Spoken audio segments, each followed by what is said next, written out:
Hello, friends of the Art Base. My name is Lissa Ballinger, and I'm the curator at the Art Base. I'm here with Kathy Honey, whose exhibit is behind us. The exhibit is entitled Books and Beads, and the exhibition is on view at the Art Base from October 23rd until December 18th.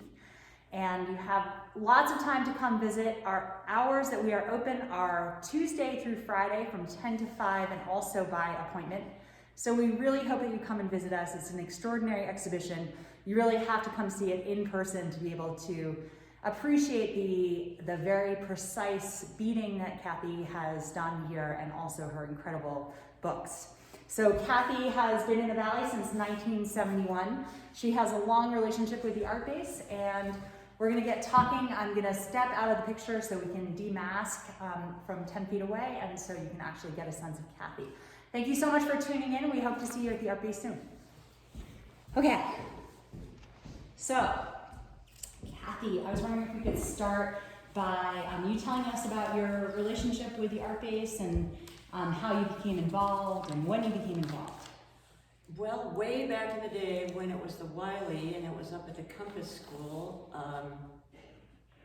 and Deb Jones, the founder, gave a class on Coptic stitch, which is the ancient way that moved from scrolls, and codex means you can open the book. So this way of stitching opens the book flat. So I was interested in that. And I went and took, and I thought, wow, this is, she was also a friend. So, you know, it was like, oh yeah, this will be good. And then I went home to sort of, and did 10 books, made 10 books. So I really have it solid in my brain.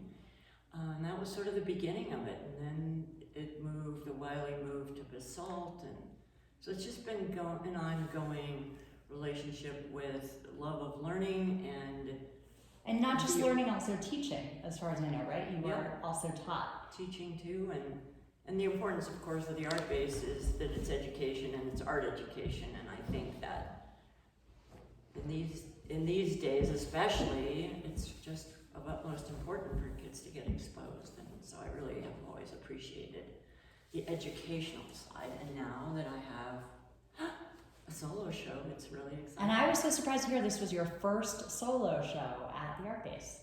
Hopefully first of many.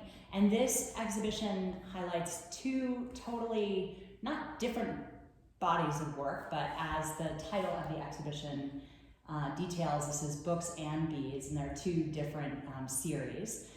And how did you determine what pieces were going to be in this exhibition? How did you go through that process? Well, let's see. And how many years does this span? How many years of work? Oh, I would say probably 15, maybe more. The book's not as long. They came a little bit later because I thought, oh, I'll just make a few books. They don't take up as much room, and it's not as well, of course. And you know, obsession hits, and I'm like, oh, I'll make that one. Oh, I'll try that one.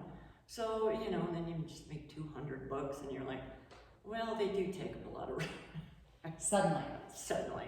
So the books I chose to exhibit were all of my favorite ones, and the beaded pieces, well, you had a lot to do with that. You included the kitchen sink, and which is one of my favorite pieces. Mm-hmm. And when Matthew, our installer, came over, he chose all the sports stuff, and yeah, so it just came together that way.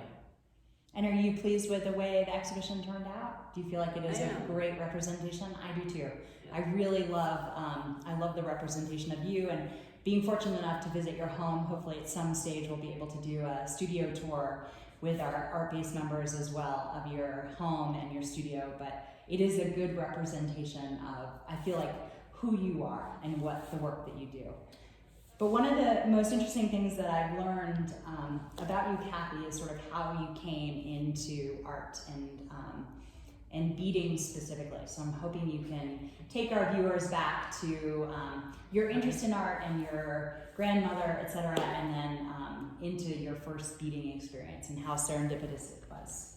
Well, I grew up surrounded by artists. My grandmother, my mother, they were both painters. Then my mother moved on to photography, and my brother was into photography in a big way. And so they had models in the gardens, and they were way into it. And then my mother started at the beginning of Photoshop and ended up being a beta tester for Adobe and for Apple. And so I'm now doing some Photoshop work.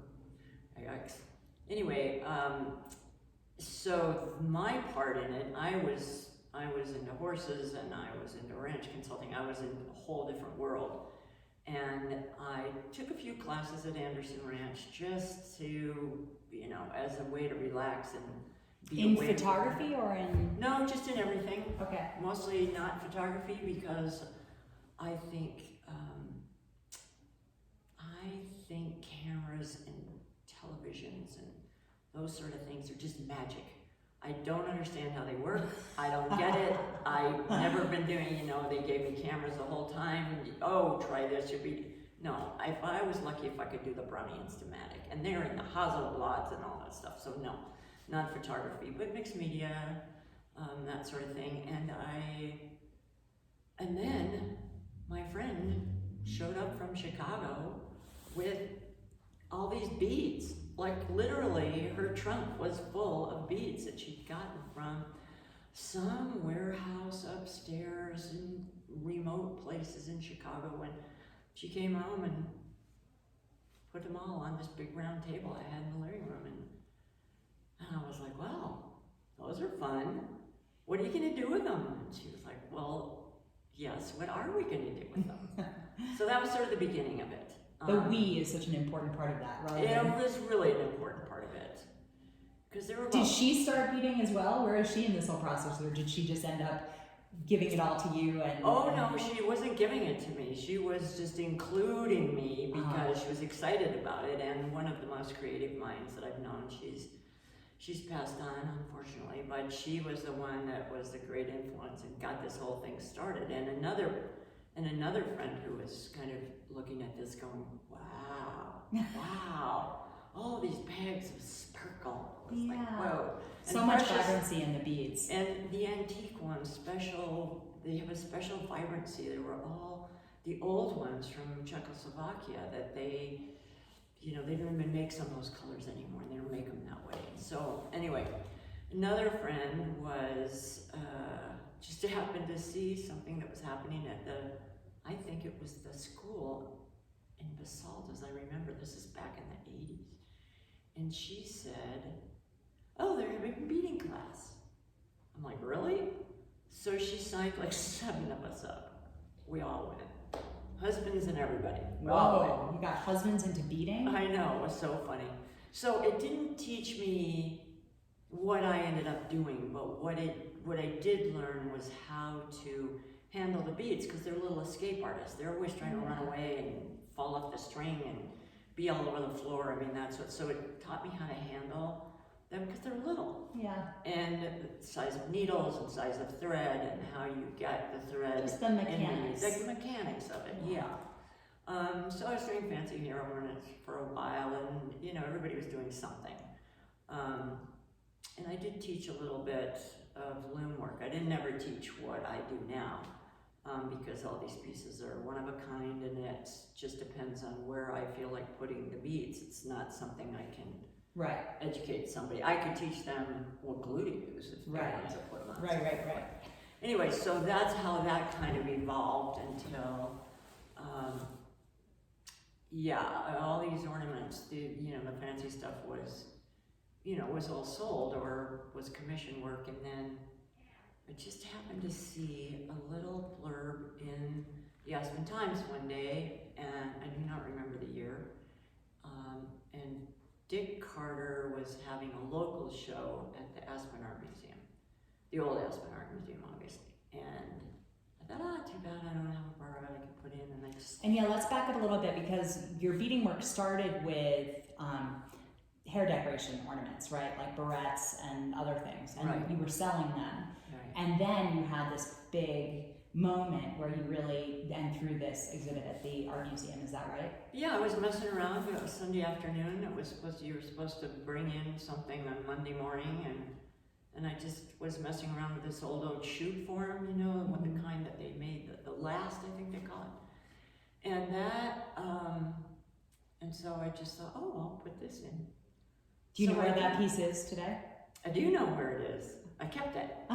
Oh, I wish it was here. I wish we could see it. Yeah, well, it's so different than what this is that it doesn't really, Yeah. you know, it wouldn't have gone, I don't think. So that was the beginning of this sort of obsession. Is it an obsession? Yes, I was totally obsessed. I was completely obsessed. And I still get that way. Some people have addictions to other things, and mine is just to, oh, look at that, let's try that, let's put this with that.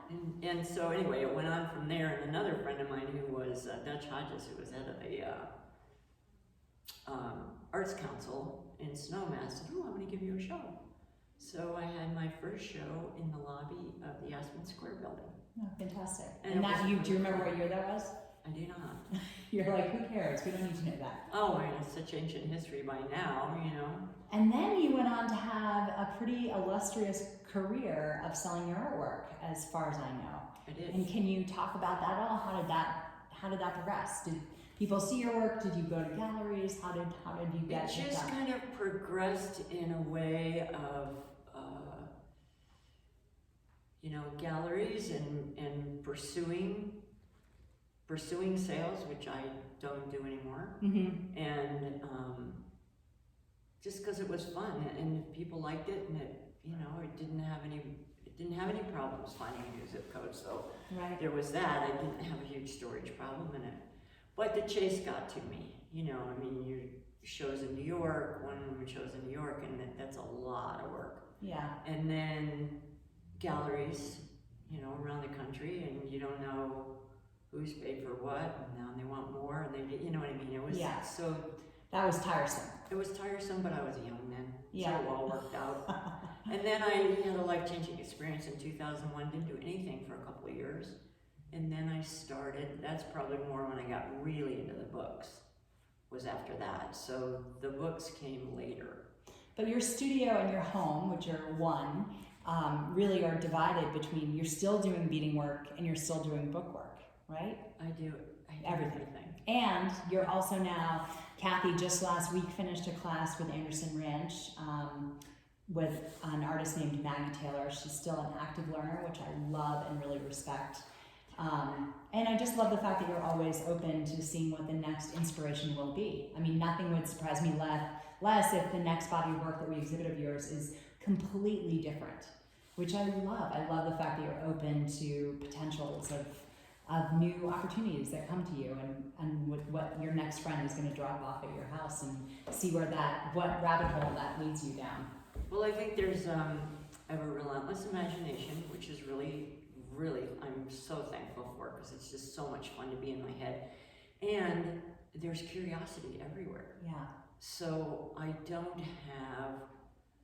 have restrictions. Oh, I can't do that. That doesn't ever occur to me. It's more like, how am I going to do it? So, okay, well, I want to carve a book. I don't need to reinvent the wheel. I'll just sign up for a class and buy the tools and carve 5 books and go, oh, I'm never doing this again.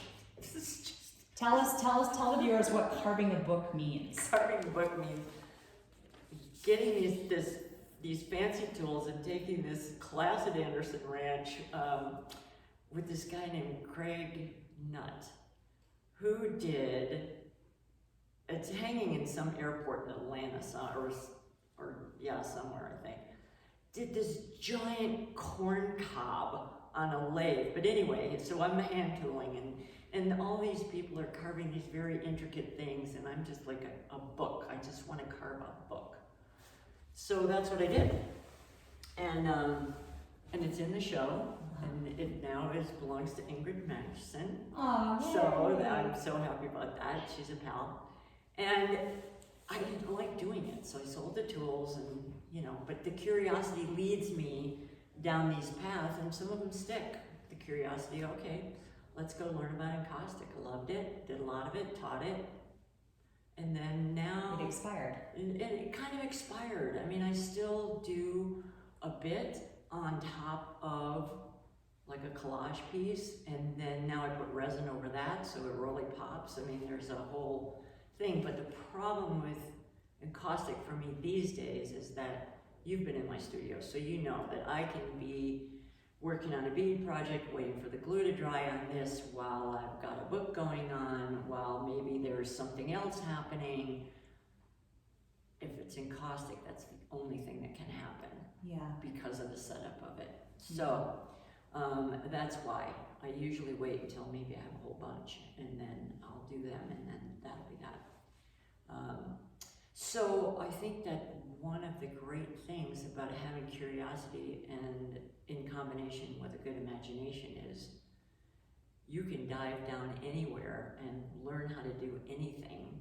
And then you have combinations of things. So now I have many different items in my studio. You know, I've got markers, I've got rubber stamps, you know, it just is endless bunches of toys, so I don't have to go far. Right. If I think of something, because well, you know, the Valley doesn't lend itself to a lot of great, weird art supplies, except volunteering at the Aspen Thrift Shop, which hasn't been open actually, since March. As you can see from the show, anything can be potential for you to make into an art object, which is really interesting. And I just want to talk about some of these objects behind Kathy in this exhibition, and the viewers of this video aren't really going to be able to see these, and I cannot, again, urge you enough to come and see these in person, but we have a whole bunch of footballs and soccer balls and baseball mitts and baseball bats and sinks and pool tables that have all been so fastidiously beaded. And I have to wonder, I mean, I would love to step into your brain for just a 10-minute period and then be exhausted and leave, but how did you... Oh, you'd have so much fun. How did you choose these objects? I mean, were you just sitting there frying something one day in your fry pan and think, gosh, this would be really fun to bead, and then to thread some vêtements, some clothing, and make it like a laundry line? I mean, how did that even come up in your mind? How did that happen? Well, first of all, I don't cook, thankfully. Which my partner is like, so where did that wok pan go? I'm like, oh, that. Well, I hope you don't need it. I could get you another one. So I don't know. Something about the shape and the form. That's it was the shape of it, I think. And then I had that little, the other one, the laundry sauté. Laundry sauté. Yes.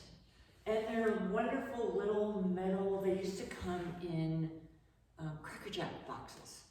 So that's what the laundry is. Anyway, I don't know exactly how they came to be. I'm not really sure. The guitar, somebody gave me one that didn't work. So why not beat it? So why not beat it? Why not spend weeks beating it? Yes, why not? And I think probably the same for the golf ball, and you know, I mean, it just is like the shapes lend themselves to wanting. The more I think about this exhibition, and the more I think about the things that you have beaded, it comes, the shape is so important. Like even the dice above your head. I mean, it just seems like it's always a problem to be solved. You know, it's like an engineering thing. We talked about this, that it's this conundrum, like how would you do this? And so therefore it becomes a problem, and you want to figure it out, and so therefore it becomes an art object, which is extraordinary. Yes, because for the dice, for instance, how do you make them like the old fuzzy dice sort of thing? And how do you make them so that they don't weigh a ton? So I made them out of balsa wood. Oh. And so they're light, right? They don't have a lot of weight to them, so they're not especially fragile in that sense. Right. And they're not heavy. Same with the pool balls. it turns out racquetballs are the same size as pool balls, and you wouldn't be able. I would have to really do something to have it actually with that weight of a pool ball on there. But a racquetball with beads on it doesn't weigh much, so glue works. One of the really other fun things about this exhibition is Kathy's titling for her works. She has such a sense of humor in every single title of her works, which the humor is so important to understanding this work and not taking yourself too seriously, the work too seriously, or art too seriously, and just having a really light, fun approach feels unusual in the art world today. And I'm wondering if that, how you feel connected to the rest of the art world. Do you feel like you've such a different perspective, or do you feel sort of like the art world is your world? Well, I mostly live inside my imagination in my head, and so it is your world. I think there are tons of people making, relative heavy political statements with their art. They're putting a message out there, and I think that it is just as important to go, hey, here we are in a period of time. Enjoy the moment. Come in here, see some sparkler. Come to my house. Come to my studio. Everybody's welcome. Just call me up. Whenever. And I think that there's an importance to getting out and away from all that seriousness. And if somebody comes in here and looks at something and bursts out laughing, I'm like, yes. Perfect. Yeah, perfect. Success. That to me is what honors me. I make art for the fun of it. What is your tagline from your email? It's something, making art for... Oh, doing strange things in the name of art. Perfect. I mean, I can't think of a better tagline for you. It's perfect. And it just sort of justifies everything. When you started beading and you started beading all these different objects, were you already a collector? Like, did you have lots of things, or did you start collecting once you started beading? So for instance, I'm going to tell the story of when I had the privilege of going over to Kathy's house. One of the things she's working on, her next project is going to be a taxidermied cobra, and she has the chandelier earrings picked out for it, and I can't wait to see it. I really, when she does it, she's going to have to display it at the art base at some point. But is that something that your friends have now come to realize, that you will have this creative imagination and be able to receive these things, or were you always interested in these strange objects? I was not always I was up to my eyeballs in horses and horse gear and saddles and trucks and hay and all those things. No, it started with Barbara and this table full of beads. And so that led to like earrings and making some blah, blah, blah, and then these big hair ornaments with fringe and, rhinestones. But this, didn't come along until the shoe. Right. Until the Evening Oxford, it was called. And then it took a few years, and now, oh yeah, I got the Cobra, I got bags of stuff. Yes, it's really fun, and I volunteer at the Aspen Thrift Shop, so many things were on their way to the dumpster, and I'd be like, wait, what are you doing with those legs? I need those. I'll fill them with Legos. Things that nothing is safe. This is what my partner has said to me. He is safe though. You haven't tried to beat him yet. No. And he's also not for sale. Okay. Everything else is good to go. I just wanted to mention briefly that you also have an exhibition. I think it's still running. I just saw it 2 weeks ago at the chapel. Yep, at the Aspen Chapel, and you are a curator of that exhibition as well. And you have some of your own work in there. It's benefiting windwalkers, and so the work in that exhibition that you're showing is really very horse-oriented. How was your experience in curating that exhibition? I don't know. Do you enjoy curating? Is that something that you're? Well, I've done that at the chapel now. I think this must be my 14th year. Wow. I do the mixed media show every year, and it's a blast because I just invite friends and people whose work I like and try to get a good, more or less combination. And then after a while, I don't even worry about that because Tom Ward is brilliant about putting things together. And if you have a chance, stop by the chapel just to see how well he can put 10 artists together that are doing completely different things. Yes, he does a tremendous job. He does a very good job. So I don't even worry about, oh, will this person go with that? What will they make? What do they do? I don't know. I have only 2 restrictions.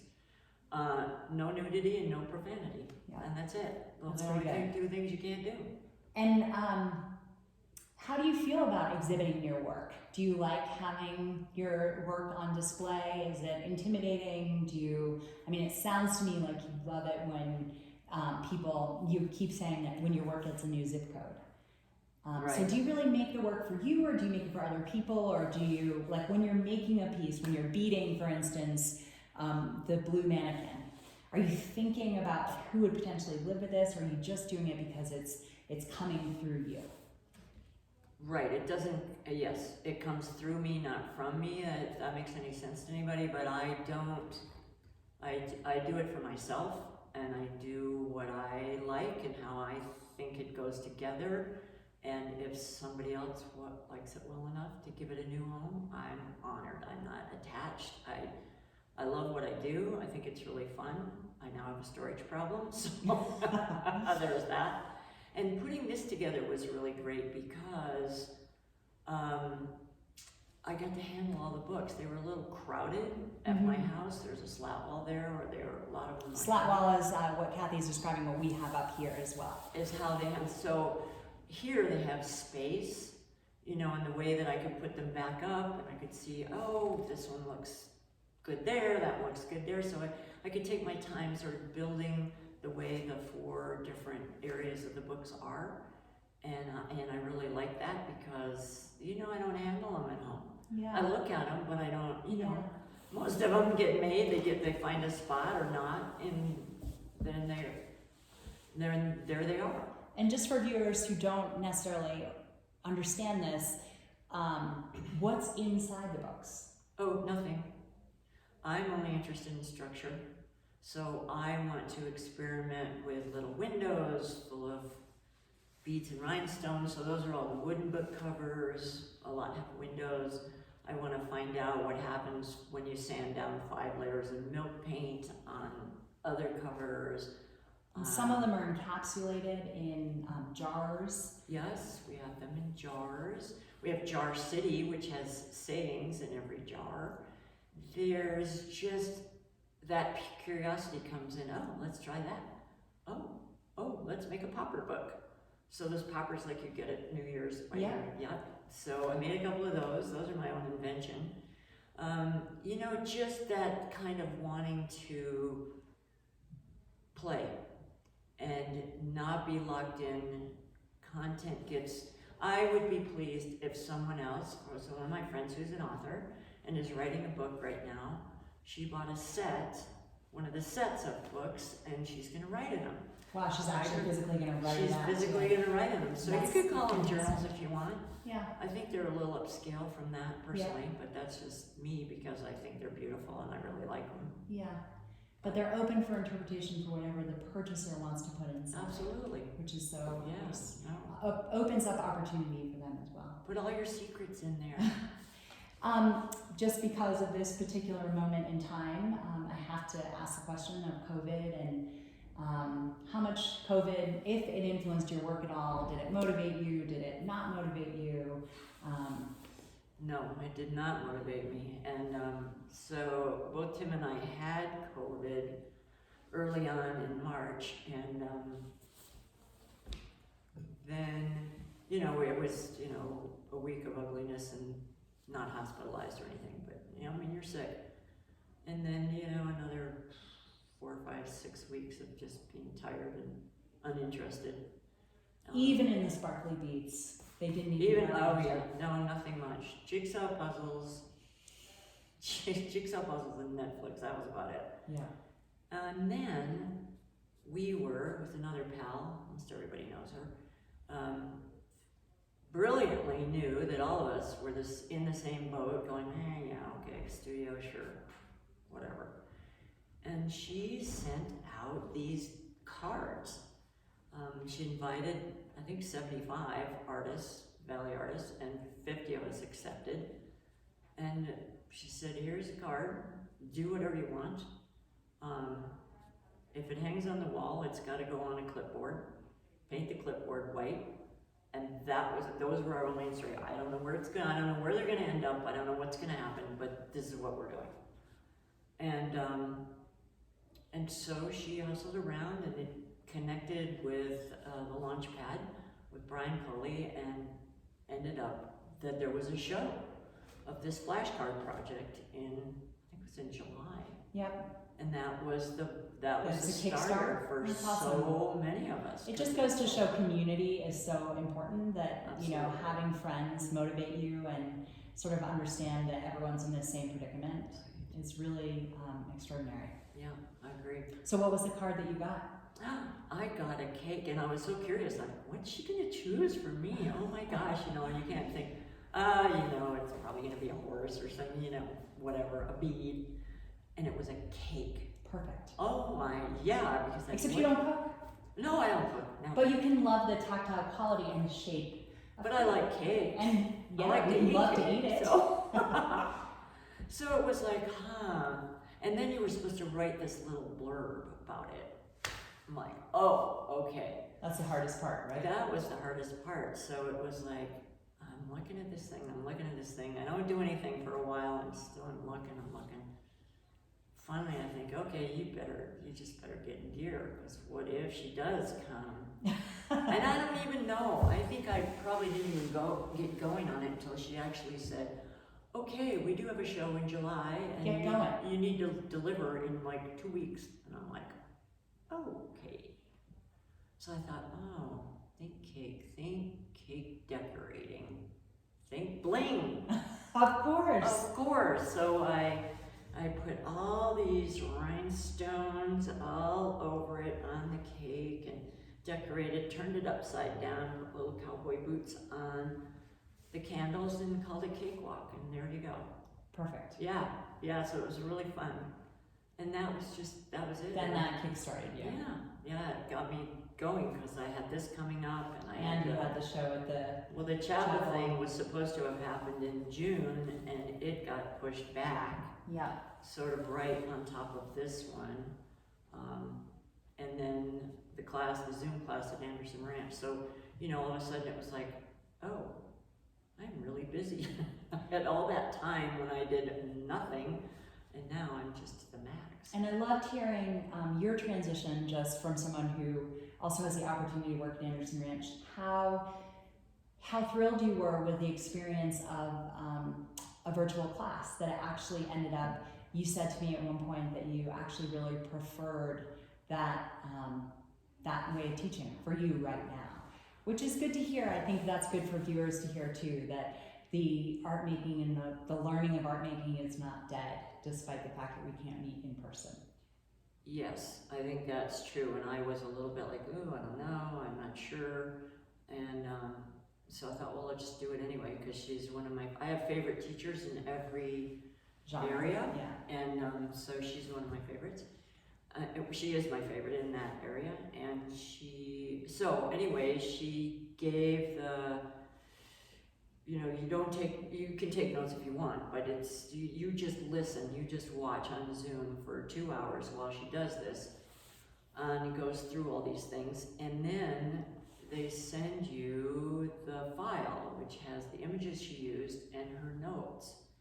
Okay, fine, well, I don't learn that well, like reading and doing, but Anderson Ranch cleverly recorded the sessions, and then they were up on a private YouTube for you to view for the whole time the class was going. So then you can have the class on your laptop while you're working on your desktop, and you end up with this.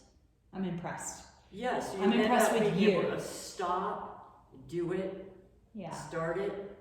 That takes a lot of focus, though. That's really impressive that you were able to. But I learn better visually than I do from reading it and Yeah. trying it. So it ended up being, oh, I want this all the time. Yeah. And one of the things that I feel really inspired by personally is hearing your story that Kathy was not trained in the arts. She didn't go to art school. And she really came to it sounds like, because of, like I said, this serendipitous moment when your friend Barbara came by your house and like dropped these beads off, and your whole life sort of changed. And it's a wonderfully inspiring story for people who don't necessarily consider themselves artists, that you can find an expression that is really important to you at any time in your life, and that you are still finding other ways to find that expression through books, through, like you said, encaustic, through work in the computer, etc. So I think I love that part of you that this wasn't formal training that brought this to you, and maybe, and this is what I'd like you to speak about, that this allowed you for some creativity and lack of repression from expectation that maybe some other art students would feel, or expectation, or feeling like they had to produce something very specific. Right, and I also think that that's why I think art education is the most important thing, that you can actually give someone, teach someone, let them know. Just take a piece of paper, separate the space, just make a line, make 2 lines, doodle. Yeah. Doodle's great. Do things that will open you up to, oh, well, maybe I could try that. And one of the key things I think is, and this is what I learned from one of my other favorite teachers, the tendency is to go, oh, I'm not an artist, I can't do anything, I know, and I'll just throw this away because it's no good. What she said was, you don't get to throw it away until you've solved the problem. Solve the problem, and then you can toss it if you want. Okay. So people don't understand that they can walk into any gallery, go, look, see, feel it. Don't be intimidated. If someone's rude to you or snotty to you in a gallery, go to a different one. Yeah. There are people that love to talk about what's going on. You don't have to like it. Yeah. You can listen to them. Some of them, they're going to do the hard sell. And just say, hey, I want to look, I want to learn. Yeah. I'm not in a position to buy this, whatever this is that I'm looking at, but I'm curious about it. Right. Curiosity is definitely. Curiosity is the big thing. Get curious, go, look, explore, see.